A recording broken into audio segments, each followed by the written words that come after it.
Vou apresentar aqui o Sonar, muitos já usam no seu dia a dia, né? E está aqui a minha tela. E está aqui a plataforma da Investify, a nova plataforma, que está bem legal. E aí, aqui no canto, você tem, ó, Sonar, no canto direito.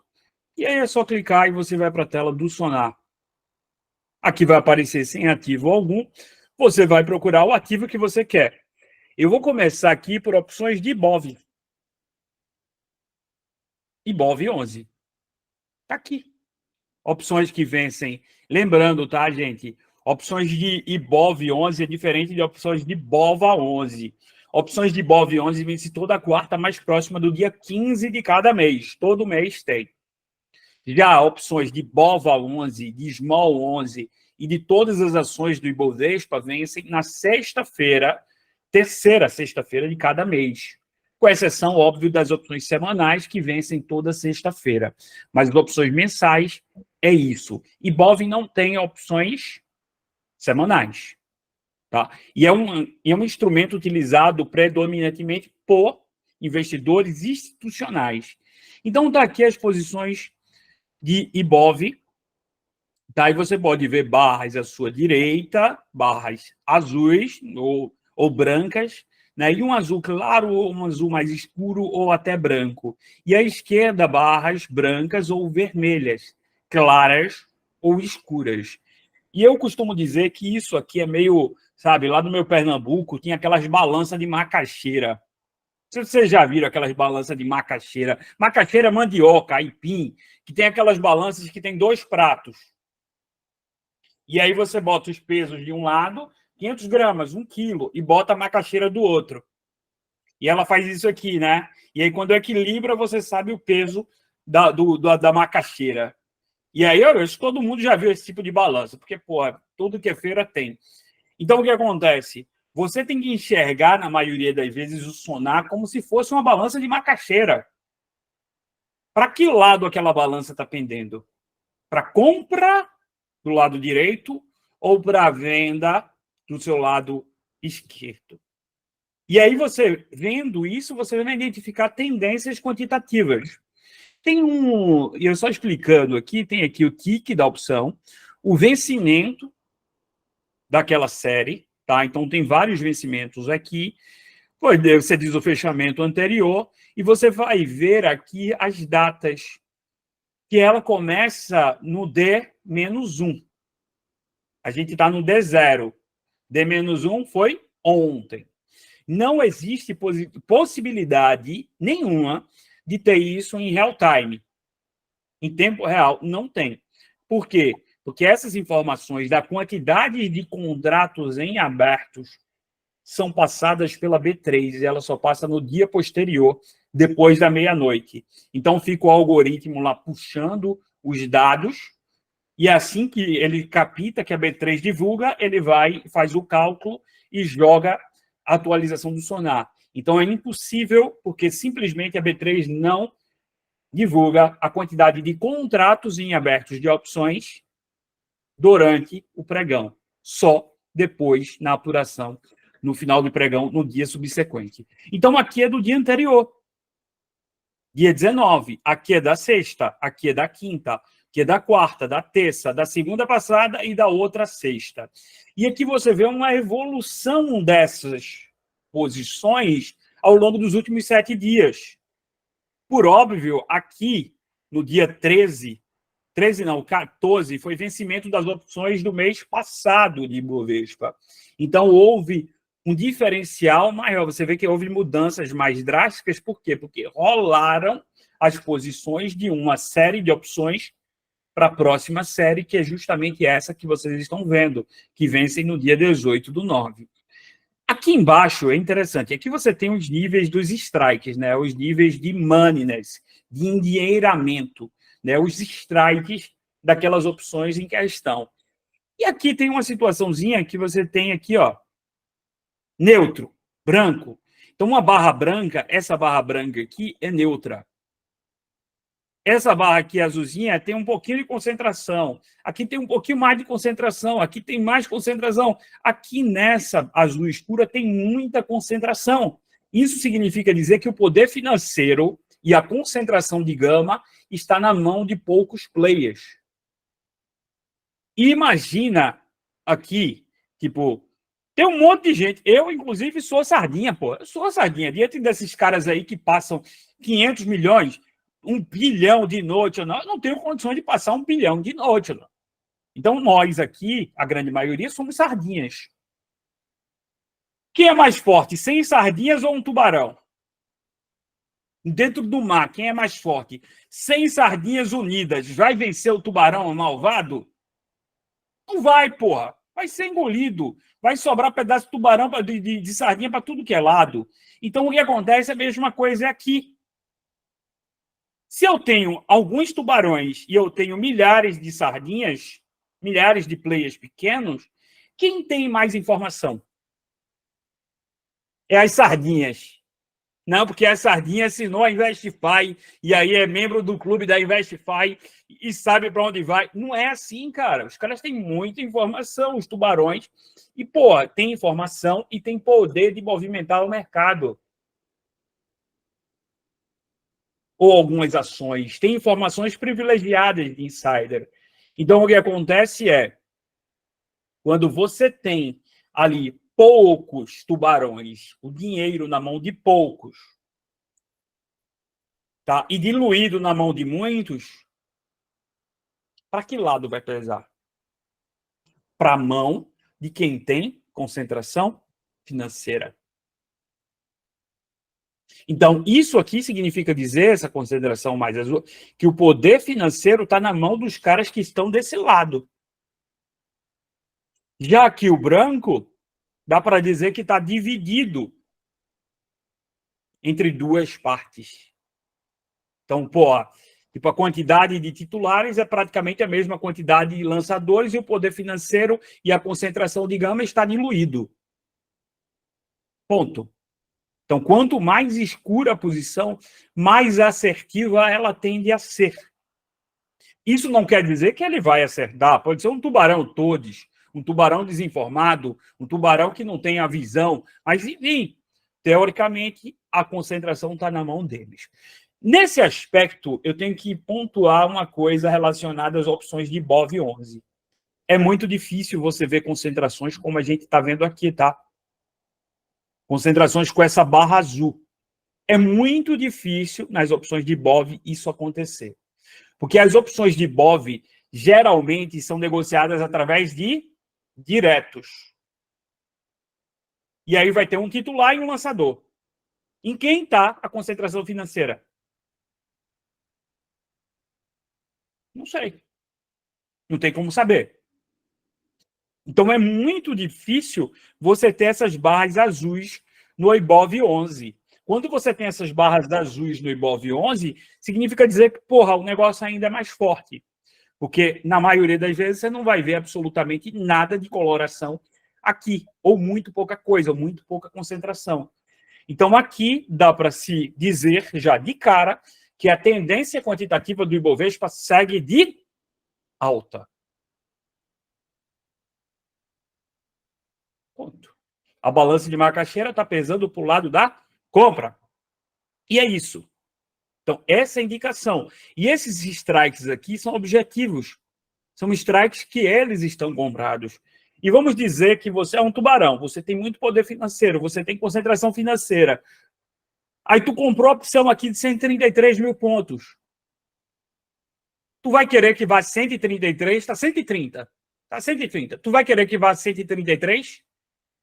Não, porra, tu vai querer que vá acima.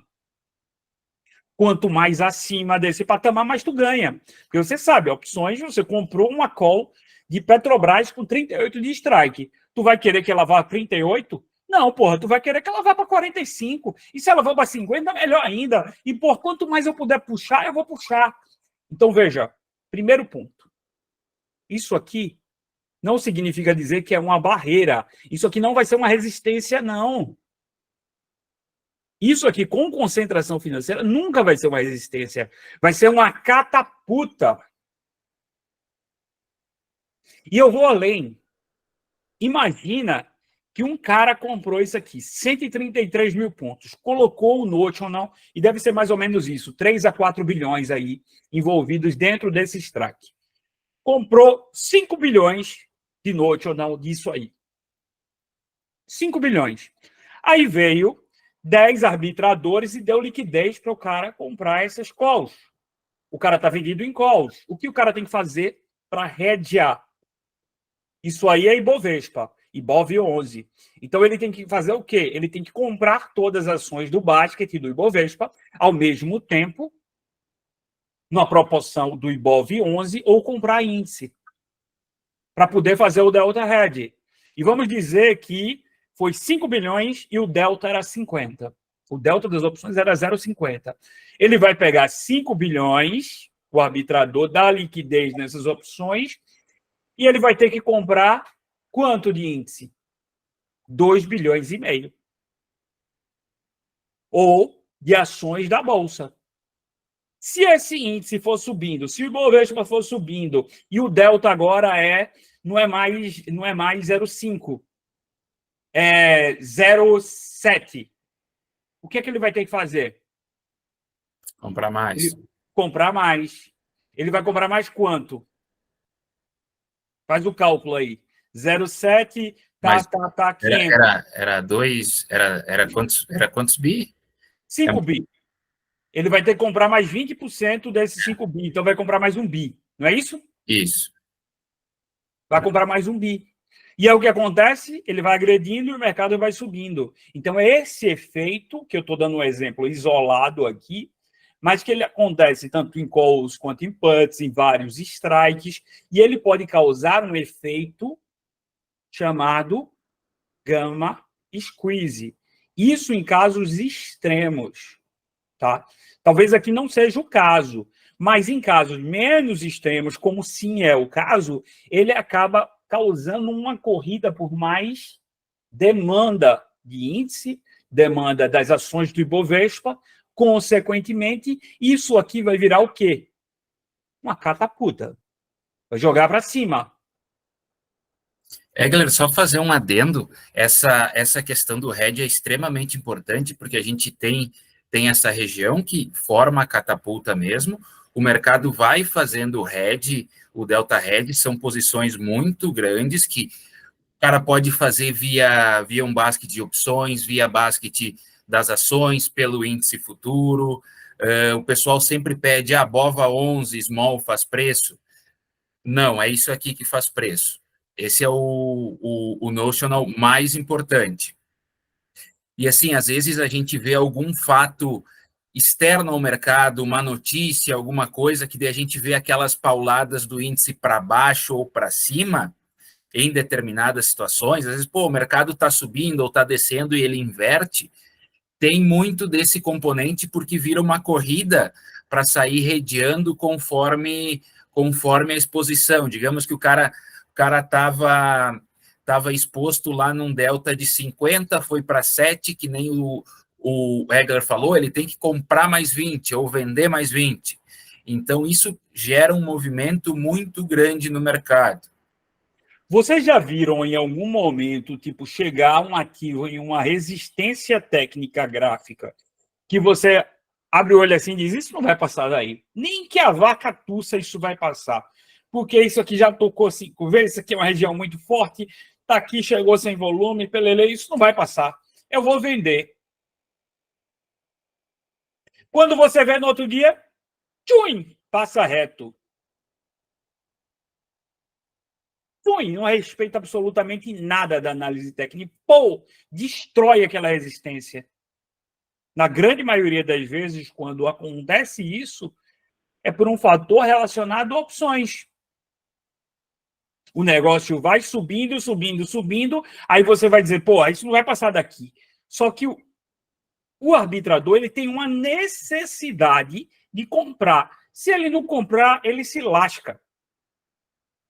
Se ele não comprar, ele está desprotegido. E ele é um arbitrador, ele não é burro, porra. Ele está ali para ganhar o spread. Então ele vai comprando, comprando, comprando e o negócio explode.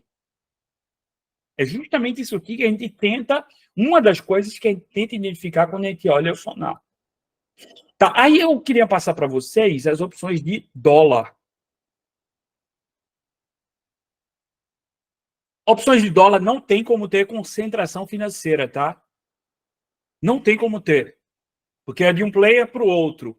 Ele não tem como concentrar isso através de diretos e não divulga também a quantidade de contratos, a quantidade de lançadores e titulares. Não tem como ter concentração financeira em dólar. Então, uma vez eu postei isso aqui, o cara disse, porra, mas isso aqui não vai ter assertividade, porque você ensinou que tem que estar a cozinha para ter concentração. Meu, não tem como ter concentração de dólar. Isso aqui só vai demonstrar para a gente o quê? Se o gama é vendedor ou um gama comprador. Ponto. Se o gama tiver do lado direito, é comprador. Se tiver do lado esquerdo, é vendedor. E essas opções de dólar é coisa de bruxaria. Essas opções sonar de dólar parece coisa, sabe, de você, alguém conta, você não acredita, porra. Porque a assertividade disso é gigantesca. Isso aqui tem muitos bilhões de exposições em dólar, em opções de dólar, e está aqui. Vocês lembram que viralizou, eu falei, dólar vai para 5,50, dólar estava 5,20. Eu disse, porra, o Sonato está dizendo que o dólar vai para 5,50. Você é doido, você é mãe de Ná. Eu não, vem aqui. Quando veio foi para 5,50, aí depois já apareceu mais 5,55, depois 5,60, eu dizendo. Aí depois foi a opção de 5,70, aí eu fui lá e disse, acabou de 5,80, o dólar vai bater 5,88. Isso aqui só tinha barra comprada para a direita, cara. Estava muito compradora. E o que acontece? A assertividade disso, ela principalmente se dá perto da rolagem do dólar, que acontece no último dia útil de cada mês. Nesse mês é dia 30. Então fiquem de olho nessas posições até o dia 30. E ali vai tendo as movimentações diárias, que a gente vai vendo com um dia de delay, por óbvio, não tem como ver em real time. E aqui, ó, mostra que o dólar está com a tendência quantitativa vendedora. A mesma história da balança de macaxeira. Só que aqui sem concentração. Não tem como ter. Então, poxa, tem opções de dólar aqui em 5,45. Vencida essa barreira, você vai tendo aqui, ó, 5,42,5. Depois aqui a maior posição, 5,35. Então, isso aqui é como se fosse um imã.